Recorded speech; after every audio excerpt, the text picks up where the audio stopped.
What's going on, y'all? Y'all know what time it is, man. It is time to react to the college football official unveiling of the top four teams, man. Are y'all excited? Y'all as pumped as me? Man, I know a lot of people going to be pissed off, man. Some people going to be excited. Some people going to be kind of just like, yo, this system sucks. Let's talk about it. Let's break it down. All right, let's get it. So, top four: Michigan, Washington, Texas, Alabama. Number 5, Florida State. Number 6, Georgia. Now, I know Florida State fans are going to be pissed off. And I can't blame y'all. I get it. You've done everything you were supposed to do. You went undefeated at 13-0. You won your conference championship, right? Regardless of how it looked against Louisville, you won 16-6 with a third-string quarterback and true freshman. No Jordan Travis. It does suck that he went down and his injury is looming very, very large now that he's not playing. I know players are going to be pissed off. The thing is, I think the committee now, regardless of what you say about TCU did beat Michigan last year in the semifinal. I think what it is, the College Football Playoff Committee, they do not want another national championship like that. And I think this goes to show they did not believe in you guys as true freshmen or your backup quarterback, Tate Rodemaker. I think that's what that shows. They don't want that to happen without Jordan Travis. Now, Jordan Travis is here. I think is Newton Point. I think they get in, right? It does suck to say that. But it's like, without him, are you really a top 4 team? And I think the committee really prioritized the top 4 best teams in college football, regardless of record, right? Now, Georgia fans are going to be upset as well. They're number 6. Hey, we lost them. We played them in a tough game.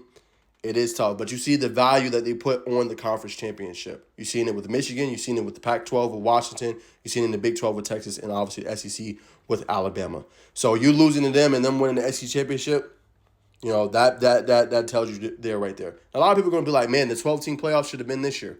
You know, and it's going to be implemented next year. That's what's going to make this even more exciting because more great teams are going to get in. This was one of those years. It was so many great teams, right? Now back to Florida State. Again, I'll bring it back up the TCU point. So for me, I don't think Florida State is a top 4 team without Jordan Travis. It's no disrespect. I just don't think so. You know, I don't think they could go toe-to-toe and beat any of these top 4 teams with Jordan Travis in there. I mean, without Jordan Travis in there. I just don't see it, right? And it does suck because you did what you're supposed to do. But what the committee's showing you is how much they really value the SEC championship. That's really what it kind of comes down to, right? Texas has not Texas. Alabama has the one loss. But when you think about it, right, the only loss was to Texas, who was in the college football playoff. Them winning helped elevate Texas stock, especially them winning the championship. But think about it. The SEC and ACC, which conference is better? Everybody knows the SEC, right? ACC was a lot weaker this year. Clemson was supposed to be one of those teams up high end with Florida State. Tell me another team, and I'll give you this point on the Florida State point. What teams in the ACC have more than 10 wins this year besides Florida State? Maybe there's one, maybe there's 2 out there. It's not a lot. SEC had 4 teams. 4, right? The SEC had Missouri, Ole Miss, Georgia, Alabama. So there's kind of levels to it. Now, if the ACC was more competitive, right? More teams obviously had upsets in there. Duke had some pretty good upsets. UNC had some upsets. You know, but if they had a better conference, more teams up the totem pole, 9 wins, 10 wins, now then you can make that argument for Florida State. But if you don't have that, like how the SEC does, it goes to show you the committee really values that. And I think overall, the committee, they want better games, right? The semifinals, guys, if we're being honest, since the implementation of the college football playoff, I think it was 2013, 2014, we have not had good semifinals games. We just haven't. The best year, I think, in my opinion, was last year. Georgia, Ohio State. That game was off the chain, right? Back and forth all game long. C.J. Stroud balling out. Marvin Harrison Jr. Georgia going up and down the field with Stetson Bennett. Like, that was an intriguing matchup. Like, that's what the College Football Playoff Committee wants to see, in my opinion. And I think that's what they're showing here in these top 4, right? Not saying Georgia's not good. Not saying Florida State's not good. Good teams, but they want to see the best teams go by the toe-to-toe, and they want a competitive national championship game, whoever comes out in these 2 matchups and will be playing for a national title.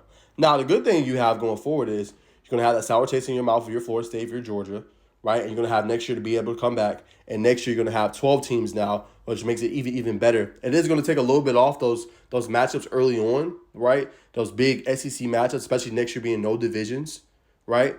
But you're going to be able to have a stronger case to get in because, as we know, Georgia's the top team, obviously, in the country. But it does suck. But you did lose, unfortunately, to Alabama, and that left you out. But I'm excited, man. Y'all comment below what y'all think of these matchups, who comes on top. I'm going to do a video further down the line when these matchups are about to come up. Is right around this New Year's Day they play. So I'll do one probably New Year's Eve about these matches, who I'm taking to win, man. But I'm excited. I think the committee, for the most part, guys, in my opinion, I think they got it right. You put the top four teams in there, right? Teams that are most deserving, I think. And it's unfortunate for Florida State because it's unprecedented territory, right? A 13-0 team is not getting in. You don't see that every day, and two one-loss teams are getting in. But I think the committee really prioritized the best teams getting in, the teams that are going to be going toe-to-toe and have some of the best matchups. But y'all comment below. I want to hear all the fans, all the comments. Florida State, Michigan, Washington, Texas, Georgia. What do y'all think of this new unveiling of the rankings today, Sunday at 12 o'clock? Y'all comment below what y'all think.